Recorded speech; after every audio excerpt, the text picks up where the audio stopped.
Morning, YouTube. Anthony here. It's what is it? Thursday, February 4th, 2016, and it is almost 25 minutes after 6 a.m. I'm getting ready for work. In fact, I'm eating some breakfast right now, and I wanted to put this video up sooner than later. In fact, I was supposed to film it sooner, but just been so busy this week and at work and with personal items. Last Tuesday, which was the 26th, I believe, of January, went into work just like any other day. Usually get into work pretty early. I'm usually at work by 7. A little bit before 8 a.m., I work at a major university. So in my office, which is a small office, there's another like open area where there's a copy machine and a sink and files and things like that. And one of my coworkers who runs a department on campus, he's a 46-year-old man. I don't really know him that good. He is part of our department, but again, I know him, just from working with him. Comes in and was talking to another coworker about the day's events that he had to put together and some of the things they had scheduled. And I'm just sitting at my desk going through emails and doing my normal daily activity. At any rate, he goes to the copier, which is kind of out from my office and to the left. I could see the area, just by glancing up.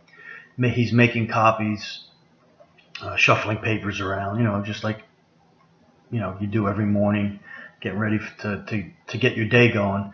And lo and behold, I'm out of the corner of my eye while I'm, typing on my computer. I see him collapse on the floor just outside my office. First thing I do is I react. I jump up. I thought he was having a seizure. So I yelled his name. I ran to him, yelled his name, Jeff, are you okay? Are you choking? And I put him on his side. I thought he was having a seizure. I thought he was going to throw up or whatever. Well, that wasn't the case. He was definitely short of breath and gasping for air. At this point, he looked like he was becoming unconscious. I quickly yelled to the other end of the office to call 911, get EMS on the way, which they started reacting right away. There's a door to the hallway where most of the other technicians are that work for us are out there, gathering their stuff for work and getting ready, punching in, punching out. And so I opened the door as I still held Jeff on his side, and I yelled, just so happens our safety manager is adjacent in the hallway there to the door. He happened to be in. I yelled his name. I said I needed help. I have a man down. He ran over, and I quickly realized that I believed it was a heart problem. So what I did was, the other gentleman, the safety manager, Edgar, came over. As soon as he got through the door, I quickly ran down the hall, probably 150 feet maybe total. And we have an AED on the wall right outside the warehouse area. And I quickly grabbed the AED. The alarm went off to the AED box. Somebody else must have pulled an alarm because I heard another alarm go off in the building. I grabbed the AED, came back, and we began quickly doing CPR on this gentleman. I did chest compressions, and the other gentleman, Edgar, the safety manager, was administering breaths through a mask that is in the AED machines that we have. There's a mask that you could put over somebody's CPR mask, basically what it is. You could put it over somebody's face and blow in through the mask, and if you don't want to go mouth to mouth. And so that's what he did. He pulled the mask out. In between this process, we had another gentleman helping us. We were trying to take his pulse. I didn't feel any pulse. I checked his radial pulse, I guess it is, his neck. And so we began applying the AED.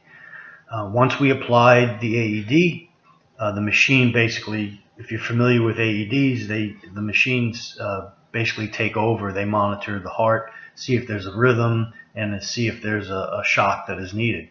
So once the machine was on, the machine told us to stand back. It was getting ready to administer a shock, which means it cannot detect, there's a trouble with the heart. The machine, we stood back from our CPR, cleared, a little bit away.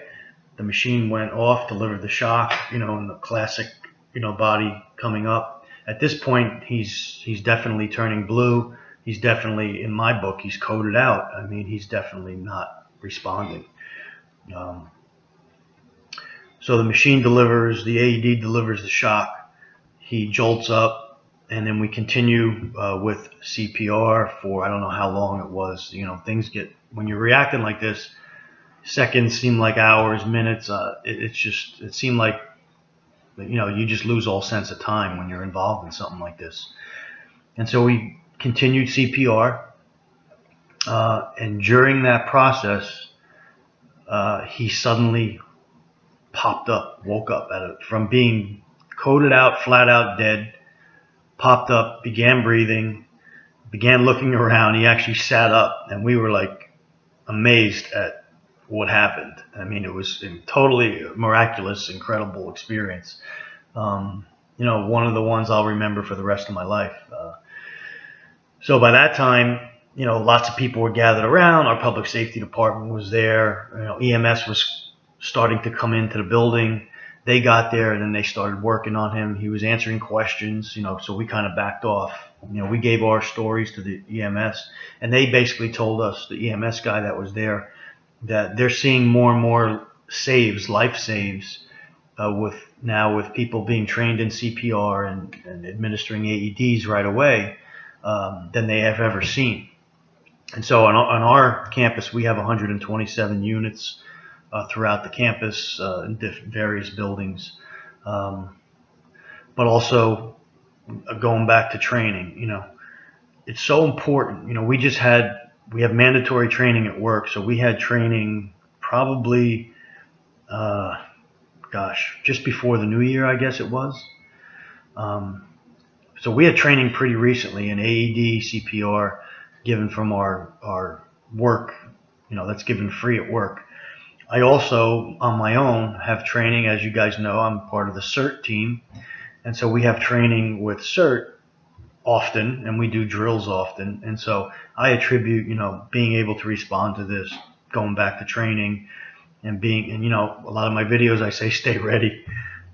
You have to be ready, not only for, in prepping and taking defensive actions and things like that, but prepping to save a life. Imagine being able to intervene and having that impact, because when he was transported to the hospital, the doctors asked him, basically they told him he had what's called ventricular fibrillation. I don't know much about it, but I guess the bottom chamber of your heart electrically just stops. It can't pump anymore, and you need a shockable rhythm, I guess, very, very quickly.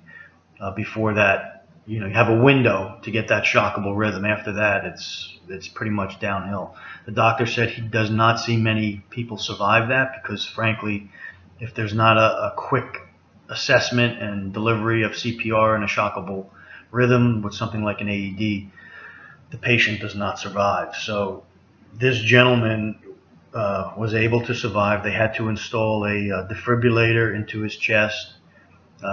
Two or three, I think he went into the hospital Tuesday, Thursday afternoon, early afternoon, he was released.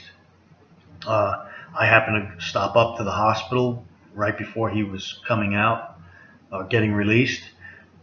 He was up on the phone. He hugged me, thanked me. And his dad was there flew in from Atlanta, Georgia.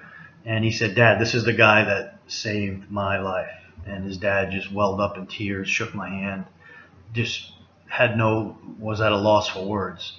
I basically, I knew they were checking out of the hospital. The nurses were coming up. So I said goodbye to him. I said, hope, Jeff, if you need anything, let us know at work.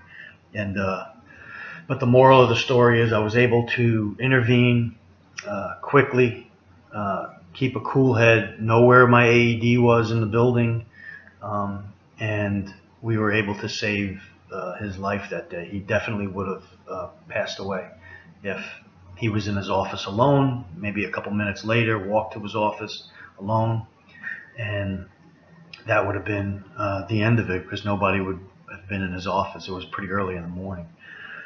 So it happened in an open area where there happened to be some coworkers there, and so I'm just thankful that I was able to do that. We're doing some interviews at work. We're expanding looking at our AEDs. We're looking at expanding some of the health and life safety, and now a lot of people around campus, especially in our department, are asking for training in CPR and AED and first aid and choking.